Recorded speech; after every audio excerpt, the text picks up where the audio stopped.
Hey everyone, Andrew here, and I just want to take you through another quick and dirty video to show you how to enable hardware acceleration whenever you're using dynamic fog or weather effects.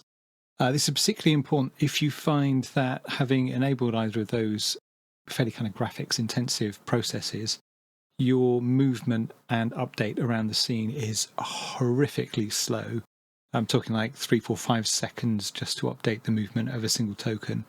That's because if you don't have hardware acceleration enabled, then all of those rendering tasks will be sent to your CPU, which isn't best suited to do that kind of heavy lifting. Much better for it to be sent to your GPU instead. But it's an easy enough fix to sort out. So this is going to be in 2 stages. First of all, I'll show you how to enable hardware acceleration in your browser. And I've got 4 different browsers to show you. Most of them are very similar.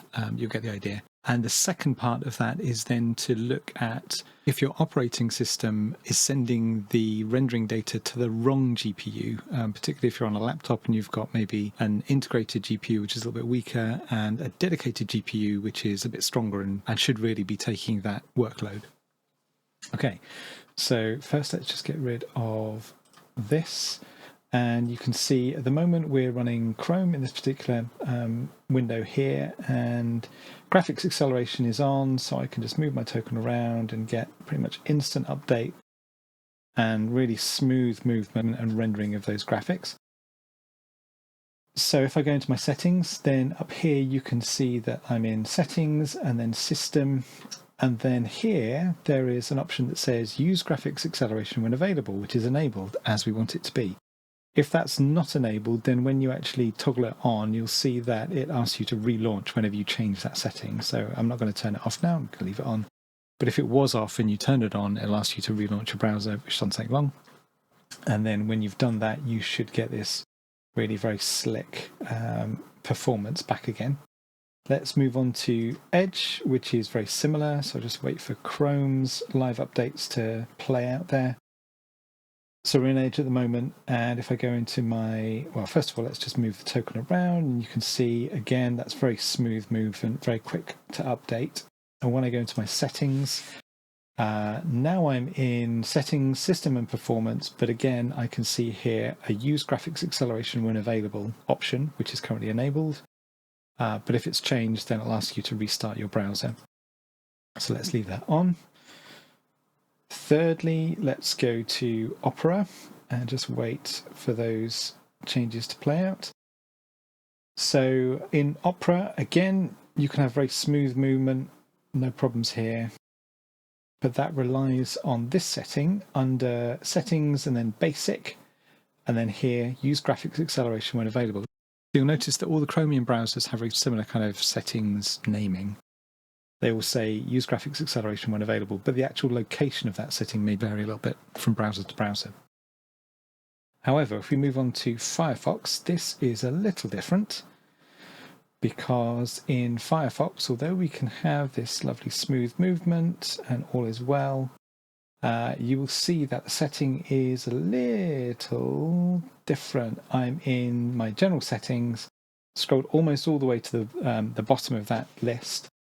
And then here under performance, normally this user recommended performance settings defaults to on, and then you don't get to see whether it's definitely using your hardware acceleration or not. So if you want to check that, if you disable use recommended, then you get a discrete option to use hardware acceleration where available, which obviously you want to be enabled in this case. So I'm just going to leave it like that, which is how it was a minute ago when I was showing you the actual movement of the token. So you can see how those two correlate together.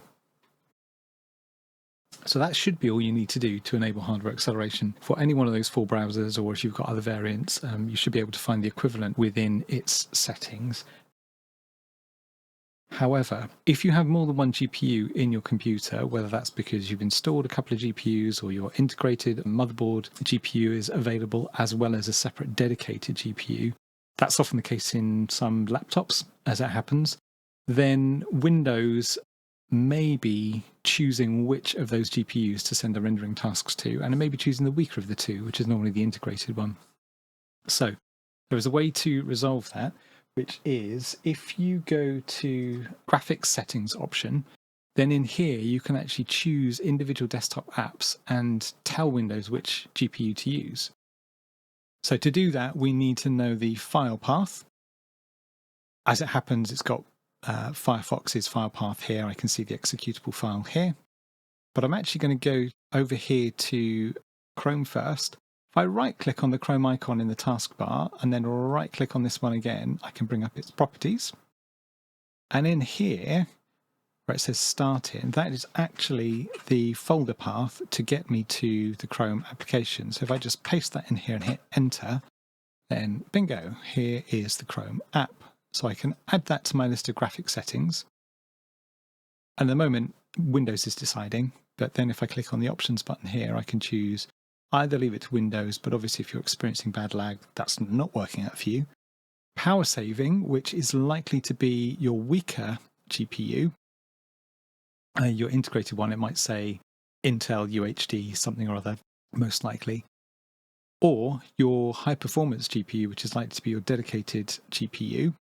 You're either aftermarket fitted in a spare card slot or maybe actually built into the laptop itself.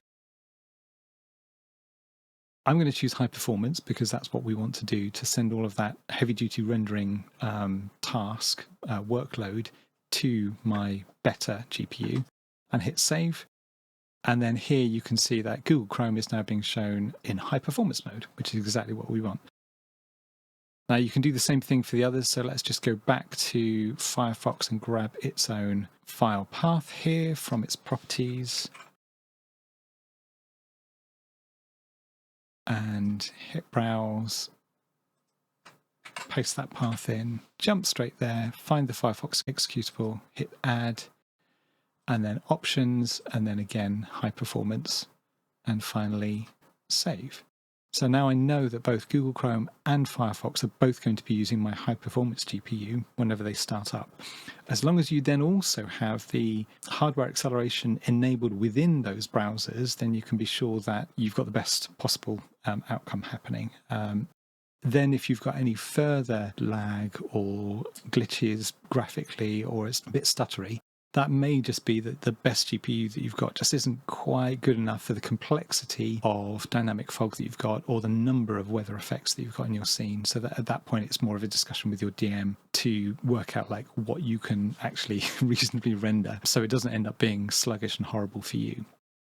Hopefully that gives you an idea of the various different settings that you can check and enable in order to make sure that you get the performance which you will have seen in our videos that you want to have for your games.